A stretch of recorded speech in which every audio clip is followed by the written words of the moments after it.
Hi, everyone, and welcome to this broadcast. Mark DeJesus here, looking forward to sharing this subject as I continue on a series of what love looks like and what it doesn't look like. And I think this is such an important journey that we're on because many of you are passionate about working through issues of healing of the heart. You're working through mental health issues. You're working through relationship struggles and pain and heartache and emptiness, and you're looking to mature and grow. The problem is that in your relationship history, there's often a lack of love and a counterfeit of love. It is so important that we live in the dynamic, life-changing power of God's love. It's fuel to our life. When it's missing or when it's distorted, boy, it really messes things up. And I'm so passionate about step by step, layer by layer, learning and helping others to learn what I've learned.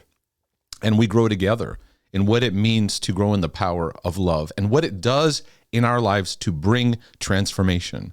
And so we often have to ask ourselves, what is love? What does it look like? And be aware of that's not loving. And sometimes it can be very broad statements that we get into. Okay, love is not this, love is not that. I did a whole little mini series on love is not envy, does not envy. That's a major eye-opening thing, I think, for all of us to be able to experience. But then it also gets into the very practical. And I think today can be one of the most practical aspects of this series that we can take in as we look at what love does not look like. It's not rude. And I want to bring an exhortation today about cutting through the culture of rudeness. And there is a growing culture of rudeness, but yet God is seeking to manifest his love in greater power and in greater measure in these days. But it's very helpful to understand love is not rude, but our culture seems to be filled with rudeness. It's increasing, and it's happening so much that maybe people don't even notice it anymore. They just become used to it. We respond to it.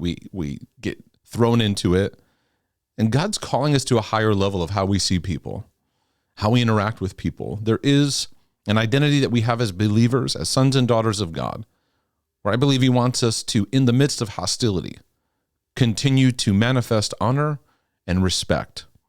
When you interact with a person based on love, it's going to show through your actions and how you interact towards that person. At the same time, there's nothing that ruins a relationship interaction like rudeness. It's like a record just having a scratch in it right in that moment. It just interrupts the flow of what the power of love could do. But what's going on with this growing rude behavior? And what I'd like to do is take this insight today and not just point it at everybody else. Go, oh, look at all these rude people. Look at how they're rude. Look at how they're rude. They're rude. Yeah, Mark. Yeah, those people, And this is a statement I have been saying for years when it comes to the things that I teach. Before you start pointing at your in-laws or your neighbors and those people over there, first become sober in yourself. No condemnation. This is a no condemnation zone. It's empowerment. This is the empowerment zone for you to be empowered, to wake up and go, wow, yeah, that's rude. I'm going to let God be a part of that area of my life. I'm going to invite him in so that I begin to manifest his nature in new ways. Because many times we're just ignorant to that in our own lives, and we don't realize it. I have not been taught. And so I base today's talk on 1 Corinthians 13:5. Love does not behave rudely. Now, there's some other translations that we can benefit from. Some translations say, love does not dishonor others. And we live in a day and age where Jesus said that the love of many will grow cold and people will betray one another, hate one another, and they will be offended. And it can lead us to act in a way that's dishonoring. And we often talk about others in very dishonoring ways. And we can get into the spiral of negativity about how we see other people, which then relates to how we treat other people. There's other translation that says, does not act unbecomingly. Now, this is not really a word that I see being said a whole lot today. Maybe those of you My brothers and sisters in England and the UK might say, does not act unbecomingly. Maybe that would be a part of your vocabulary. But that unbecomingly means not appropriate, not attractive, not flattering. There's also a translation that says, does not behave unseemingly. Again, that kind of goes back to this word. It's not proper. It's not appropriate. You see, when we live in love, there's wisdom for the moment of what's appropriate for the moment. And Paul's saying here, when love is manifesting, it's not rude. And so when it comes to the word rude, what we're talking about here is behaving improperly towards someone, behaving inappropriately and acting unbecomingly. Simply put, when you live in love, I'm going to give a very basic statement, but I think it's important for us all to learn it. When you live in love, you actually practice relationship manners. Sometimes we forget love has good manners. Sometimes we make things spiritually so complex. I want to grow deep in God. And sometimes in our journey of depth, we lack relational skills. I don't care what kind of insight or things you learn about God and how deep you can get and how amazing are these insights, and I'm learning and growing. If you can't do this, talk to your brother and sister kindly and think about them. Now, something's off. Something's off. And I think for a while, we have promoted the sense of being spiritual amongst each other. And really the fruit of growing spirituality is how we manifest love and the fruit of the Spirit. Not how much you know or all the things you've accomplished or all these spiritual insights that you can regurgitate. It's the day-to-day. Love actually has good manners and manifests it in a very simple, practical way. And practicing how you live towards others, how you respond. Love teaches us in a way to act towards others that blesses them. When you're around other people, you add life to them. And when you walk away, you've, at least in a very simple way, cultivated a compassionate world. It takes work, it takes growth, it takes working through your own issues. But love has a way of thinking about the other person's well-being and reflects in how you act. Rudeness, on the other hand, manifests the counteractive nature of love. It's against love. And it stems from some inner workings of the heart we can all heal in and grow in and mature in. But when I'm operating in love, in true love, I'm taking you into consideration. When I'm operating in rudeness, I am thinking way more about myself, where I'm at, what I'm going through, than being mindful of you. Love teaches you how to behave in courtesy, in politeness. And some of what I'm going to say today may sound old-fashioned and out of style. But I'd like to bring us back to the fundamentals, that love has manners and operates with respect and honor towards other people. Now, do you act in ways that are rude? I know you want to think about everybody else. How dare they? They are so rude. I'm sure that not many of us would willingly admit, yeah, I'm rude in that way. But I think it would help us all to realize we can grow in how we act in kindness and honor and respect. And I think it starts with, are we aware of how we come across? Am I aware of how I come across to people? Because sometimes we can focus so much on how other people act or what irritates us about other people or getting our point across or getting lost in arguments or what they did. We get so offended and so outraged and we get so lost in stuff that we don't have the ability to step back and say, how am I coming across? Where can I heal and where can I grow? You see, that's the mindset of an overcomer. The mindset of somebody who stays stuck is everybody else's problem. Everybody else's issue. If everyone else would just, whatever, be better for me, be kinder. And that's a very disempowering posture. But to say, I want to grow. And I want to, God, I accept your invitation to mature. It can be very helpful to practice some self-awareness. I say, how can I learn to practice relationship interactions more effectively in simple ways? I realized very early on when I was working through a desperate desire to heal from anxiety, OCD tendencies, panic attacks, and fed depression, and so many other struggles and battles. I just felt like a hot mess. One of the clear themes in my life was that I needed to grow in relationship maturity, not in my ministry life where I'm in that pastor role. This is easy to kind of put on that role, right? Your job or whatever it is where you can kind of put on that role, right? It's a whole different thing in your personal life, in your marriage, and with your neighbors, with how you interact with even strangers, where you learn to grow in maturity. And I realized that the gold of my healing and freedom journey was learning how to do relationships and to appreciate my relationship world as the incubator for where God is cooking up my healing, freedom, and transformation journey.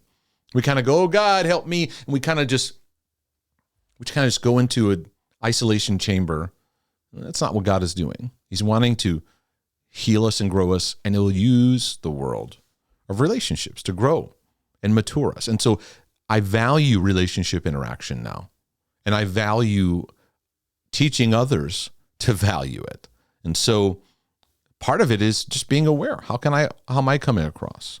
Where we can all grow, and where I believe we all need to grow, is when loving exchange is challenged. It's not easy. We encounter someone who disagrees with us or acts towards us in a way that doesn't seem to, quote, deserve an appropriate loving response. Folks, it can be easy to love those who love us. That's not even where the growth is at. That's not where the deep growth happens. Because God is maturing us in these places where love is difficult and challenging. And God will mature us in teaching us to not respond to rudeness with rudeness. I think he's teaching us to communicate our convictions and be passionate about it, but yet let it all be rooted and grounded in love. Because it's very easy to be very zealous and very fired up. And immaturity is when that fire just goes everywhere. And it's wonderful that you have fire. It's wonderful that you have a flame burning within you. Some of you, man, you get fired up, and I love that about you. It's awesome. I don't want to put that fire out. But what I do want to encourage is what Paul would do to the churches he would encourage, which was to harness that, to ground that flame in the love of God, to root it and establish it in the fruit of the Spirit, that we know how to let that flame be used appropriately and not just have a fire that just rages everywhere. I think that's very, very important. And I think it'll lead us to appreciate. Sometimes we look for the big moment. I got this person saved. I had this deep, deep, amazing conversation. We don't appreciate the simple everyday. Sometimes it seems boring, but those are the things of day-to-day building those moments of relational love that can really make the difference in people's lives. When Christians think about maturity, historically, we think about your knowledge of the Bible, maybe your ability to express theology and doctrine, or having a list of spiritual rituals that you seem to have mastered, a position in some kind of church or ministry organization that you've arrived into. And we equate that as like the pathway of maturity. And I think God is bringing us back to ground zero, which is no. Where maturity happens is how you do relationships. And that's where God is growing us. And when we break it down to that simplicity, it puts us all on the same page of where we can grow. With this one statement, I believe, of just this one statement, love is not rude. We can learn so much. And so I think the key is saying, God, I'm letting you work on me. I have areas of maturity that need to happen. Can we as believers say yes to that? Say, yes, I'm willing to grow. It's time for many of us as sons and daughters. I don't care how old you are, but you may still be stuck at a spiritual, emotional age of 10 or 11. And maybe today God's saying, you know what? You've been acting like a 10 or 11-year-old spiritually and emotionally. It's time to grow up. And grow up doesn't mean you've got the scriptures all memorized and you can quote things and you look, like, I don't know, whatever that means. You look like a very spiritual person. But it's you learn how to respond differently to people than you normally do. in a way that invites maturity, where you grow. No matter how people respond and react, because you can act polite with great manners and people still stay in their stuff and refuse to walk with you in that. That's their decision, and that's their choice. But I bring us back to, I found it very, very helpful to understand God uses our relationship interactions as a place of teaching us to manifest his nature.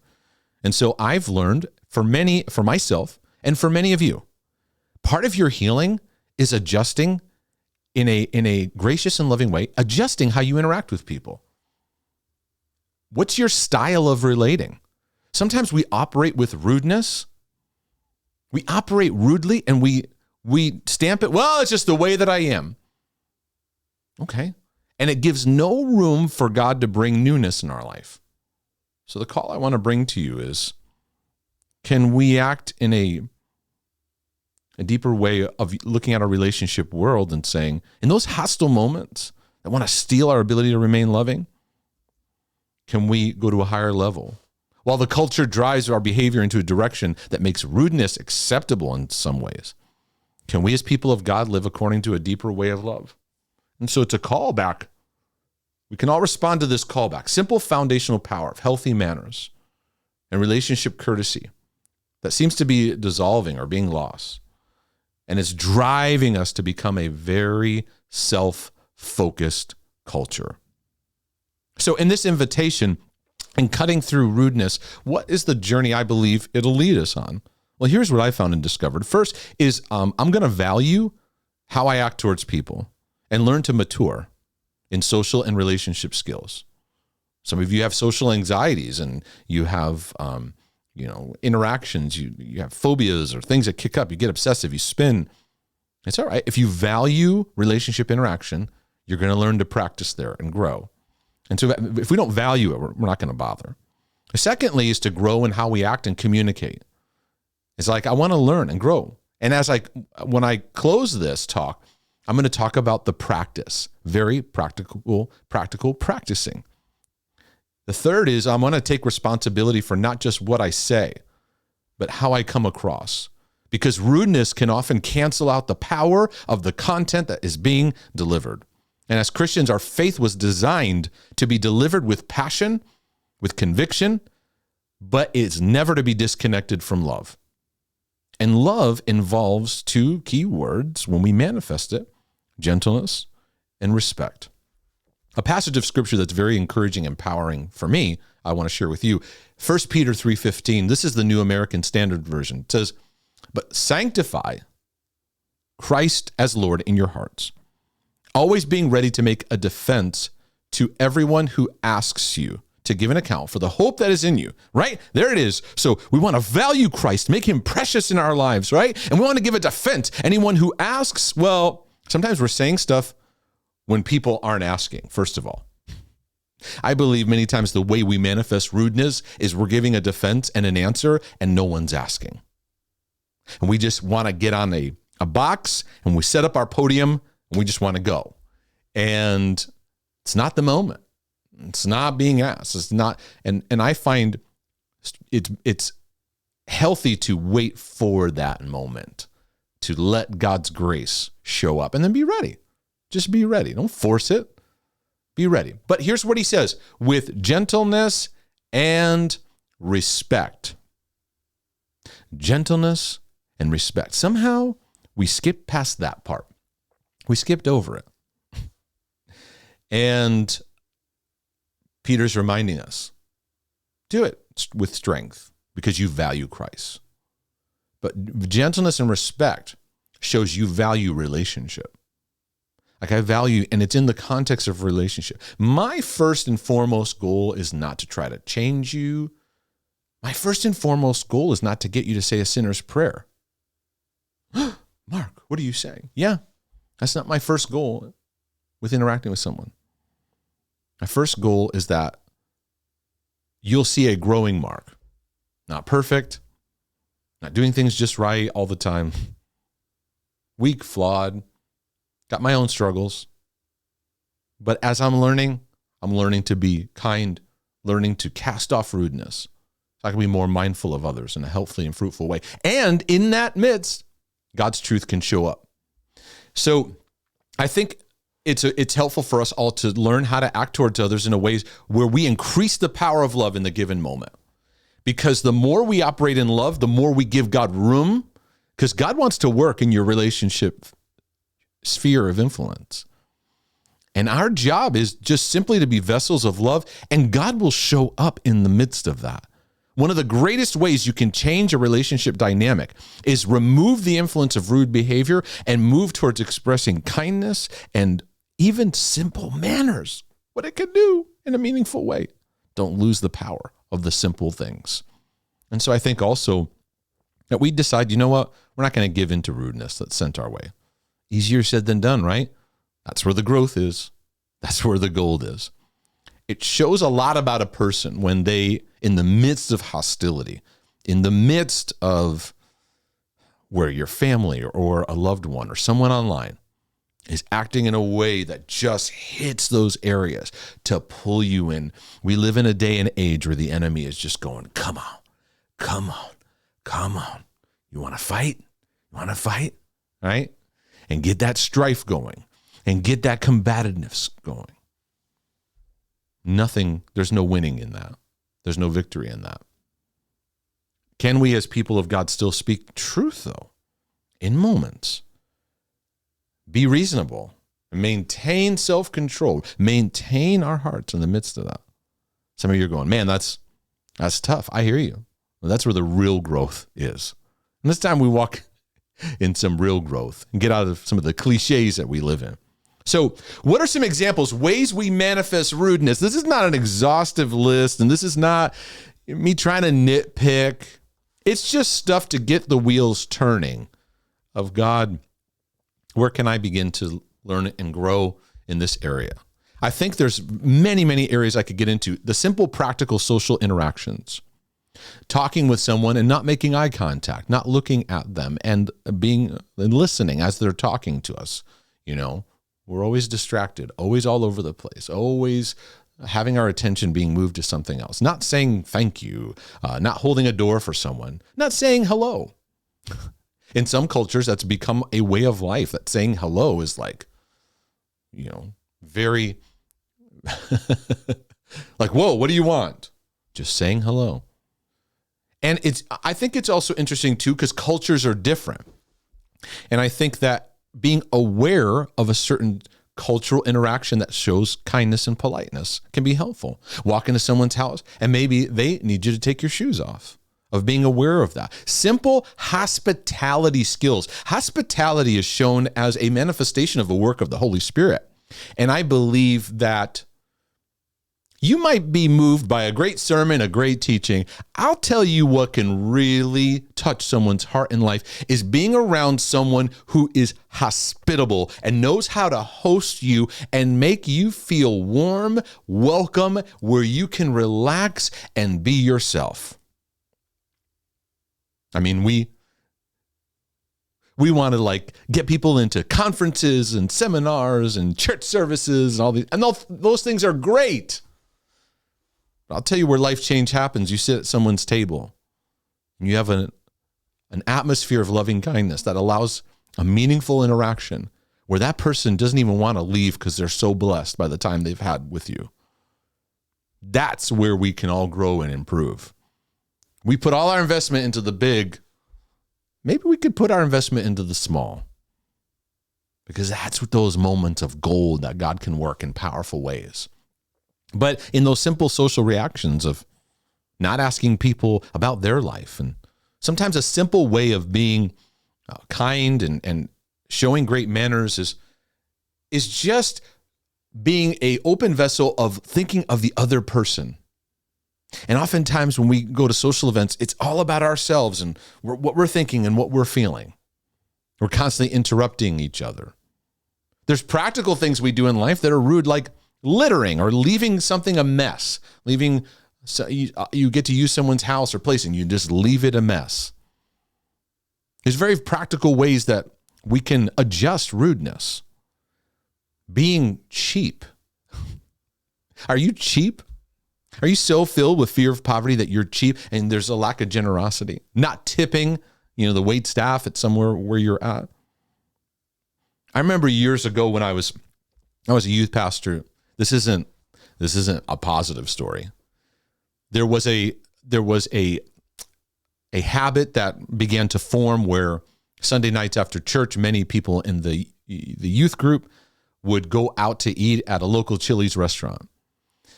And they began to be this kind of habit. It was kind of a thing that they were doing. It wasn't like a church thing. Hey, we're all going. It was just many people went and they would go over time. The problem was I started to get out of hand and it needed some further supervising and so forth. And just a great deal of rudeness would happen. And I'm the youth pastor. I'd be at one of the tables and I'm looking over and I'm like, oh, So there's a few times where it got really, really out of hand. And there's some really negative things that happened. One, they knew this was a church group. Two, people were not tipping well. And I came to find out some of them were leaving like rebukes to the staff about their performance, or they'd maybe leave a spiritual message, but not leave a generous tip. And eventually got to the place where Chili's officially said, your group is no longer allowed at our restaurant anymore. They got loud, they got obnoxious, they take whatever they were doing. And some of these people were teenagers, and you go, these teenagers just need supervision, right? And there were times where I was there was times I was not there, And I said, wow, this is leaving a really bad message. So whatever faith we have or carry is being canceled out by how we're acting. Being canceled out. I was like, we need to stop. We need to not tell these people we're Christians. This is awful. And so I did a couple things. I had to write a letter to the parents in the church and say, listen, this is not a church activity. So we're not having people supervising this officially. So if your kids are going out, I may be there, I may not be there, but I'm a lot of times not at their table or at their table. And you need to be more aware of who's there and first and foremost. And I said, the only thing I knew to do is I went back to the management one day and I just asked to speak to the manager and said, I need to apologize to you. This is wrong. And I want you to know that I'm speaking to the people involved in this and we need to change this and I'm sorry. And I can't say that was like a magical moment where he was like, oh, it's okay. I appreciate you coming to me. I could tell they were very irritated. And we lost witness there. We lost the ability to bless.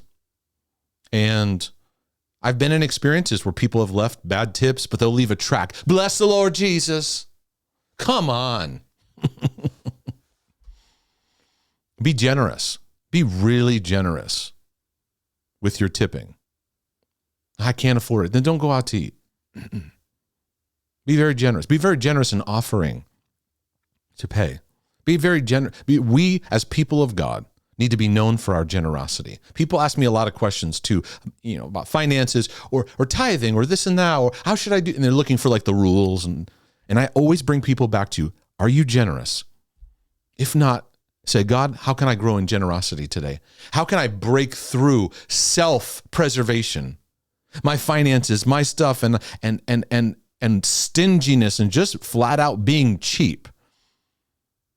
Because where we live in fear of our finances and our resources, it blocks the flow and it makes us more self-preserving. I never want to be a person that loses generosity because it makes us act in ways that are rude. And I want to live in the flow. God is abundant and he has abundance. I'm going to live in the faith of that and trusting, because finances is a trusting flow. And I think all financial growth in our life goes back to generosity, starting with being generous. Not how can I get? I want to be generous in all things. I want the flow of love to be wide open as I live my life and my journey. I think there's aspects of being rude where we get so focused on being right and winning arguments. We see this a lot. Christianity, politics, everyday interactions. We want to get our point across. We don't care how it comes across. And unfortunately, many people are learning their relational interactions through social media. It's a terrible place to learn social interactions because you need that face-to-face so that you understand the repercussions of what you've said and how you've said it, understanding how it makes other people feel, and seeing the humanity in other people's lives and how our lives affect them. The base point of rudeness comes down to, I'm not considering you. I'm not taking you into consideration. I'm lost in my own world.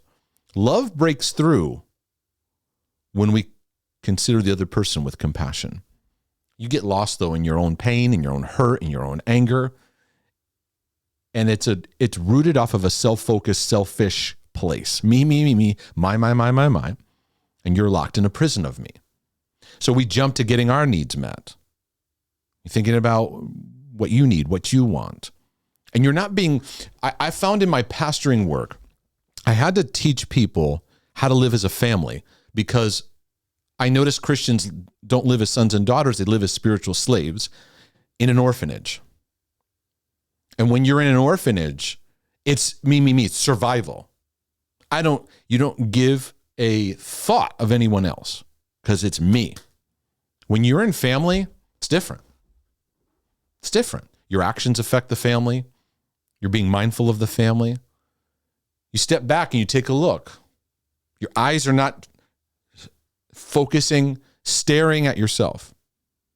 You're looking outward. And we have a lot to learn in how to be family. God calls us the family of God, right? And we're like, yeah, family. Yeah, but no one knows how to do family. That's why we struggle, because the references God put in our lives are broken. And I spent a lot of time teaching breaking off spiritual slavery. Because in spiritual slavery, it's self-survival, taking care of myself. I don't know what it means to think about you, to be mindful of you.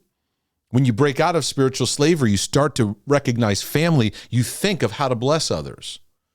It's not self-survival. God, I let this love flow. I'm not going to be lost in self-protection and me, and I. I'm going to let the flow open up. When you get in me, you can't see how your life affects other people. I even use the illustration of chronically being late. And in churches, boy, we can have this problem a lot, right? This isn't condemning people who are late, right? I get it. You got kids, stuff happens. But a lot of times lateness happens in our life because we're not taking into consideration how our life affects other people and how our actions affect others. We're disconnected from how our life matters, first of all, and secondly, how we act, how it relates.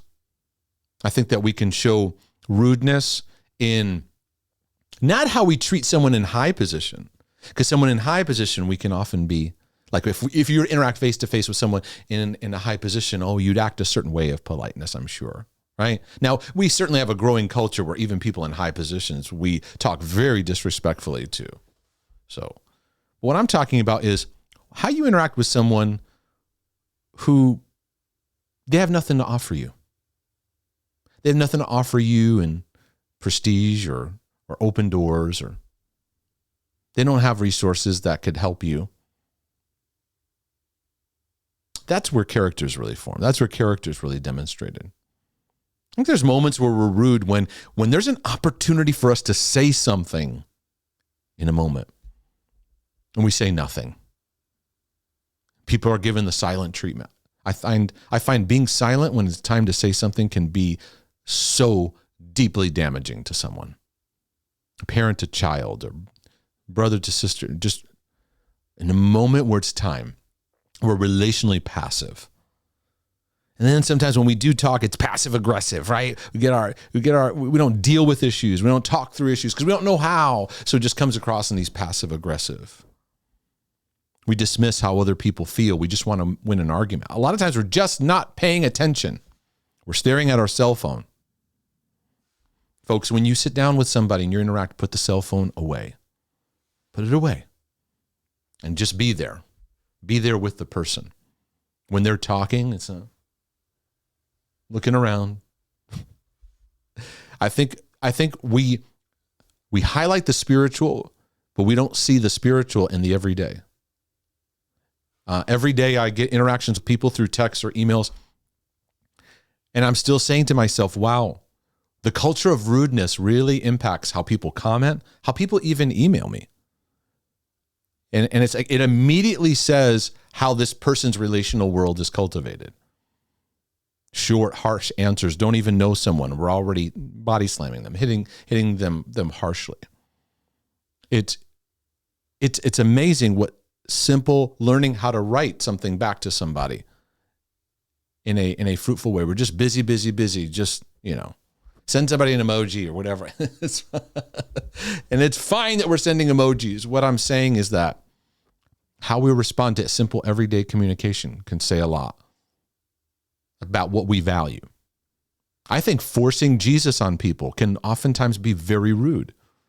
We don't think that. No, I'm sharing with them. Are you doing it relationally? Are you doing it with love and considering where the person is? Forcing a fix-it perspective? Now, why do we act rudely? Let's get to that. Like, why? Why do we do this? And there's a lot of reasons. Impatience. Your life is in a hurry. You're in a constant hurry. It gets attention. Rudeness gets attention. If you're kind, it doesn't get a lot of attention. But if you hammer someone, it gets attention. You get disconnected to the humanity of another person. You're obsessed with the sin and wrongdoing of someone else, and that's all you can see. You feel you have the right to be rude because of how strongly you feel about a subject, how rude the other person was. And maybe I've seen this, unfortunately, too often, where you act so polite and nice, but at home in your private life, towards your wife, towards your children, you live two lives. Why do people act rude? I think the main reason is we weren't trained, weren't equipped. Fathering and mothering in our lives didn't equip us. Maybe you grew up where there was a lack of training in what it means to act appropriately and loving towards others. Maybe you grew up in the rude family. Maybe your family should be really named the Rudes. They acted rude and you took on that. I think we act rude too, because social media is a big place we do this. We're not connected to the consequences of what we're saying. On social media, you can say something and you're disconnected to the humanity of that person.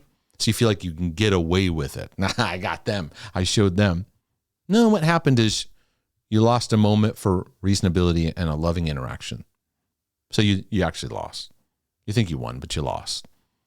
Our unhealed pain makes us rude. When somebody's rude to you, the instant thing you learn is this is a person who has unhealed pain.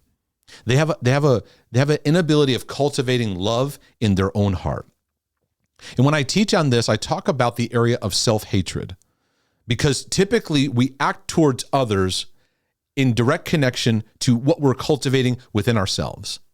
And when there's an absence of love within us, from God, for ourselves, seeing ourselves through love, when there's an absence, two things come in: fear and hatred.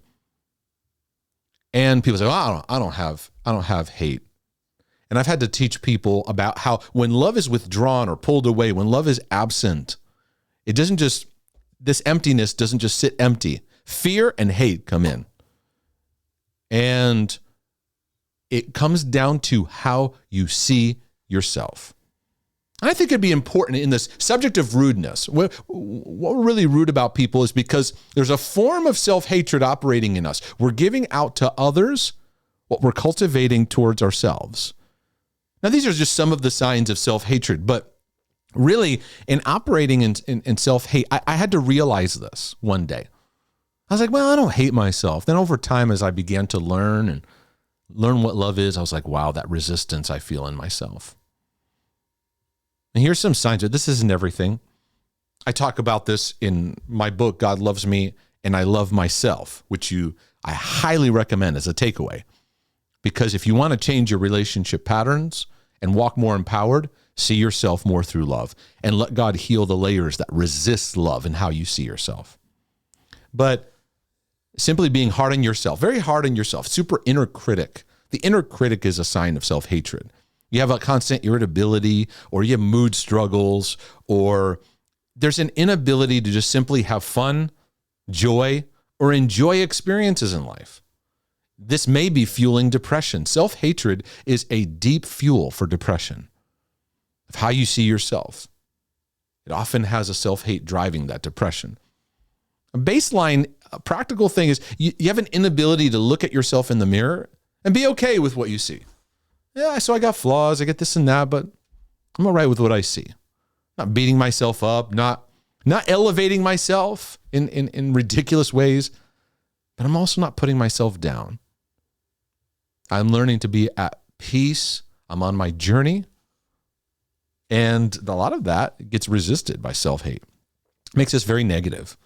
And our outlook on life, very pessimistic. And there's a deep anger that people with self-hatred have. And you can fuel that anger into be performance-driven or perfectionistic pressure. I got to get it right. If you have perfectionism, you have some form of self-hate in your life. That last one that I put there is really, there's a struggle with receiving love from God and receiving love from people. Affection is uncomfortable. Just someone giving you a hug, looking you in the eye, blessing you. It's like someone complimenting you, saying, sometimes I found in ministry, you could kick up people's struggles the most by saying something kind to them, complimenting them, or even giving someone a hug. You know, it's like we turn into a glacier, right? Because we're just uncomfortable with that. So what I want to encourage you today in, I'm going to land this plane, as we cut through rudeness. I gave a bunch of different examples here or there. Baseline is we're in self-survival, thinking about ourselves, and God's growing us, right? Take what sticks out that empowers you. But what I want to encourage you to learn and practicing. This is not something you just arrive in. You're going to have days where you might be rude and you don't mean to, or you're ignorant to it or whatever. We got to just learn to practice. So I think that there's just 4 things I'm going to say here I would recommend. One is take in helpful feedback about how you come across. If your wife tells you, hey, you got a bit of an edge to you in the way you're sharing that, or your husband says, hey, you could, or a friend or somebody says, hey, you could take it down a notch a little bit, or you could be more gracious about it. Someone says to you, hey, I appreciate what you're saying, but you could say it nicer. Hey, you're late all the time. It would help us if you worked at being on time. Hey, when you come to a birthday party or you go to a gathering, don't just rush to the food and start taking all the food and thinking about what you want. Don't start, take that helpful feedback. And I know that we're like, oh, but people are so mean and they say things to me so harshly and they're rude in how they correct me. I get you. But can we also go, it's not everybody else is the problem, and you're this beautiful, tender angel that just needs care and you don't need any adjustments. I want to turn it empowering. Where can you make some adjustments into your life? And I realized that, when I would get into preaching, teaching, or discussing topics, that my Puerto Rican side will come right up in el nombre de Jesus, and I'm just going to win that argument, and here's what it is, and I get that intensity, right? And then my Scandinavian side would slowly come in with the ice machine. And I realized, God, I want you to be involved in all of this. And I want you to sanctify those areas, because I know you don't want to change that passion and that fire at all, but you want to root it and ground it in love. Not take myself so seriously, of learning how to respond differently, learning how to maintain a sense of love in situations, not being so hard on myself. Because when I'm hard on myself, it reflects on how I act in life. When I'm taking my thought life so super seriously, when I'm getting under pressure, the mark God's called me to be, gets derailed for a moment. I have to remind myself, get back into who you are, Son of God. You're loved. It's all right. And let that graciousness show to others. And we have world events and stuff going on that's, all these things happening. We argue, and just be aware, folks, that when I use this term, it's gonna trigger your thoughts into a certain pathway that I'm not necessarily is my main focus. But beware of being pulled by the political spirit. Now, when I say the political spirit, I don't mean just talking about politics, because that gets real nasty. But Jesus said, beware of two leavens. What's leaven? You know, leaven, a little leaven leavens the whole lump. And two of them he brought out was the leaven of the Pharisees, which is religious legalism. And I talk about that a lot. But I think we also need to be aware of the leaven of Herod. We talk about religious legalism, stuff like that. What's the leaven of Herod? It's the political spirit. Political spirit wants to create two sides that are at war with each other and keep the war going. Keep them arguing, keep them fighting, and label each other in hostile ways to keep dividing, to keep dividing, to keep dividing, to keep dividing. And then people say, we won. Now you didn't win anything. Now I understand. It's okay to have political convictions. It's fine. It's fine. But beware of the leaven of Herod coming into the mix, because it will cause you to operate in a way that loses your love in the moment and loses your compassion and loses sight of what God wants to do to heal relationships. He wants to heal our families, heal our relationships, which will heal our land. Fathers and sons, mothers and daughters, sisters and brothers, neighbors.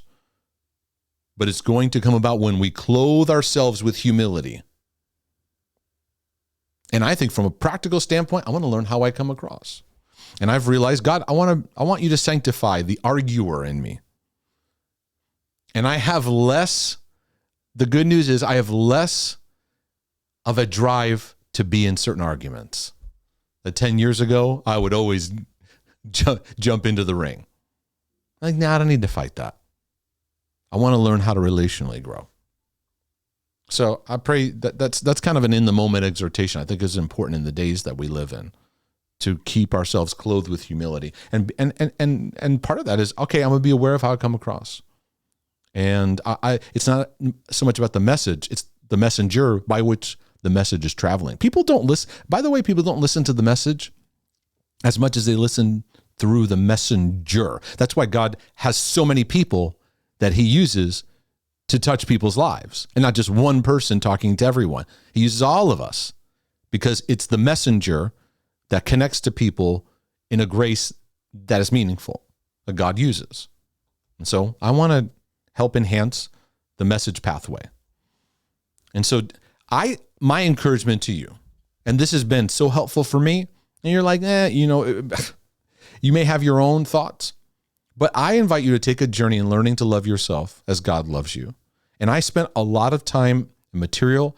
I have even a web page you can go to go further, markdejesus.com. In the topic section of my website, you can go to loving yourself. You can type it right in if you want, markdejesus.com/loving yourself. And there's a whole research page. I answer the questions. I break it down. And of course, my book, God Loves Me and I Love Myself. This changed how I was as a husband, a father, a friend, period. This has really, I can't emphasize it enough. And so when you learn to love yourself, you give it out. You give out of who you are. You give out of what you're cultivating. If you're spinning in anxiety all day, you often give that out. Your anxiety becomes contagious. Fear is very contagious. If you're very angry and irritable, you're going to give that out. If you're seeing everything through doom and gloom, you're going to give that out. If you're cultivating love and seeing yourself through God's compassion, acknowledging it, growing in it, when you bump up against other people, that love is going to flow out. So I think from a practical standpoint, your sanctification, your healing journey, your growth, it's going to come with these face-to-face interactions, learning to love. And some people say, you know what? I'm faking it, Mark. I feel like I'm faking it. I don't know that I really love this person. I'm faking it. Stop saying you're faking it. If you want to be more loving, then you're not faking, you're practicing. When a baby is moving into becoming a toddler, and there's those stages where the baby's learning how to walk, the young child's learning how to walk, and she takes that first step and falls. Do we look at the baby and go, what's the matter with you? No, we celebrate. Yay, you took 2 steps, right? Why? Because we're practicing. And you need to practice. And so what? You're 40, 50 years old, 60 years old, or however old you are. And you're like, man, I got a long way to go. Start practicing. Practice what love looks like today. You're not faking it. You're practicing it. And this is my kind of simple rule of thumb. What does that mean anyways? Rule of thumb. Rule of thumb. What am I doing with my thumb? Sometimes we say stuff we don't know what it means, right? My point being, anything you learn about love, find a way to just practice it right away. So like if I'm reading the Bible and I learn something about love, or if I'm in a situation where I get like a light bulb, I want to find a way to practice that. Where I see a moment, okay, that's a way I can practice love today. Oh, all right, that's great. At the time of this recording, we're entering into some gift seasons, right? Christmas, holidays, opportunities to go, these are good moments, birthdays or whatever. These are good moments to go, I want to think about this person. What would be a blessing? Right? Well, I don't have any money. See, we're not thinking resourcefully and generously. How can I bless? We get locked into these self-consumed patterns.